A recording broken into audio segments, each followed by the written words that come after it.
can we get mutual respect? You can love me or hate me, but you can't do both. Oh, that was one of my songs. Do not go back into memory. We're staying focused. What were we talking about? Yes. I don't remember, but we were talking about moms.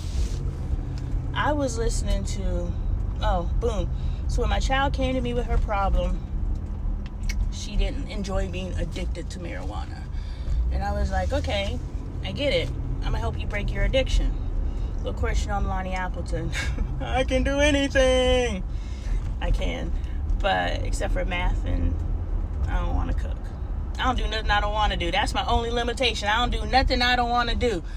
And that's kind of limiting in the respect that I've had to expand the things that I want to do. You know, Adoy's always like, Mom, you know, it's so refreshing seeing you try, or yada, yada, yada. So, yeah, that is a limitation. It's a powerful tool, but it's also a limitation because you always have to be open to doing something different. Like, comparing the Black American struggle to what white Americans are going through today. Even what you guys are going through today, because I said I believe it's no longer a race thing, and maybe that's how they're going. That was the next trick game, right? And I fell into it. I said it's no longer about race because they sprinkled, and I'm not using that language then, I'm using this language now because I am waking up to the sham that I have fallen prey to. We believe it's not about race because they sprinkled a couple some couple non-blacks into the mix. See, theirs are doing bad too, but you have to understand that they're willing to sacrifice their own.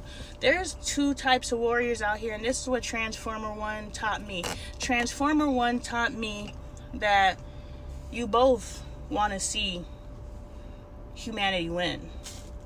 Like, both of you see what's going on at different points. One has always seen, and one eventually wakes up. And when they wake up, first of all, it's me versus you. So I'm mad that you saw the truth before me. So that's one anger point. I'm mad that I allowed someone to get over on me. So that's another anger point. I don't know. Insert your anger points in there. I just got you started, okay? And now you're just like, I have all these different things that wrap up into the overarching name of ego or pride, whatever you want to insert there. If we start saying, oh, ego.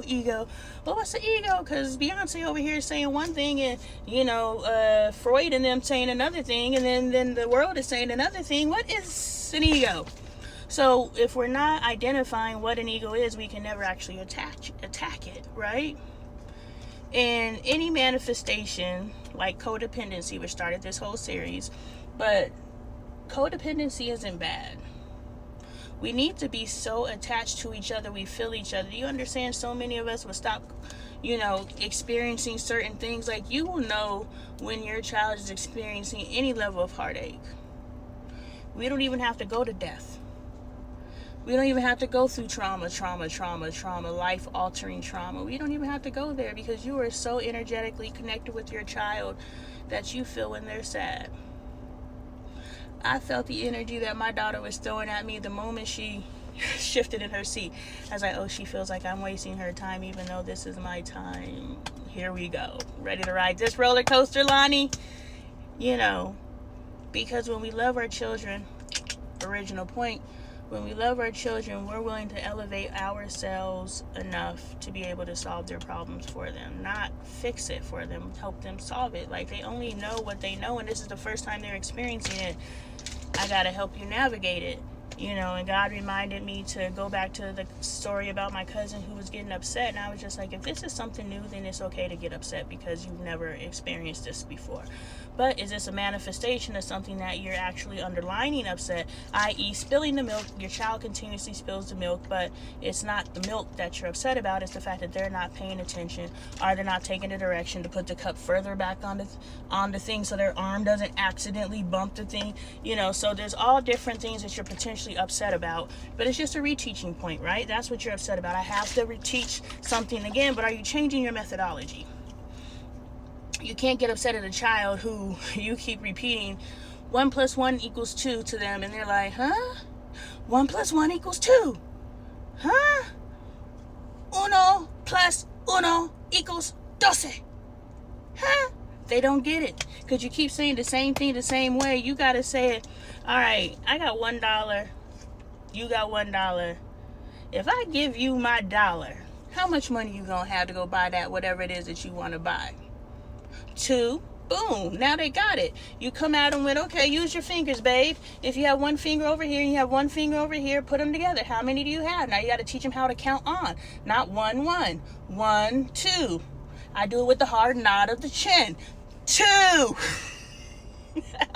I'm a work in progress, y'all. Whew.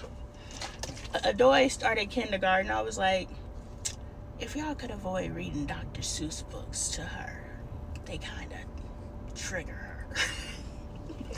And I was okay saying that, like, you traumatize your child where as soon as you pull out a Dr. Seuss book, she starts crying. That's what you did. And you proudly told the teacher, you might want to avoid that there trauma point, ruined her childhood again. Go team.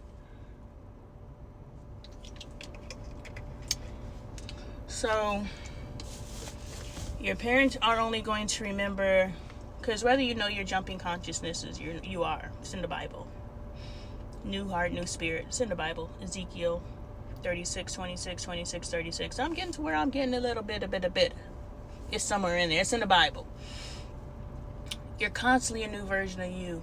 Your body physically changes, but you think you're the same consciousness, but you are constantly getting upgrades.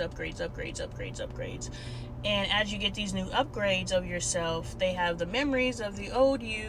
And when your child comes to you and they're like, don't you remember this? You're like, I don't. Because it did not impact me the way that it impacted you, which means it's not a memory for me. We don't remember everything. We just remember important or impactful points. So it doesn't mean it wasn't important to your parent. So I think you guys are having two different arguments. It's not important. It is important. I just don't remember. If you remembered, if it was important, you'd remember. But it was just another day for me. Like, can we change the language? Like, I do care about what I did to you. I really do. I can't be so prideful. If your parent is so prideful that they can't even admit that they do care, go get a new parent. It's okay to upgrade. I just got me a new sister, I think. Maybe. We don't wait on it, but it's okay. But if you have a parent willing to say, I don't remember, but tell me. I tell my kids that all the time, and my child's 19, 12, 7, and 5. Do you remember? But tell me about it. I did that? Ooh, I am so sorry. And mean it. Because the me today would never do the things that the me yesterday would have did. She was ruthless, y'all.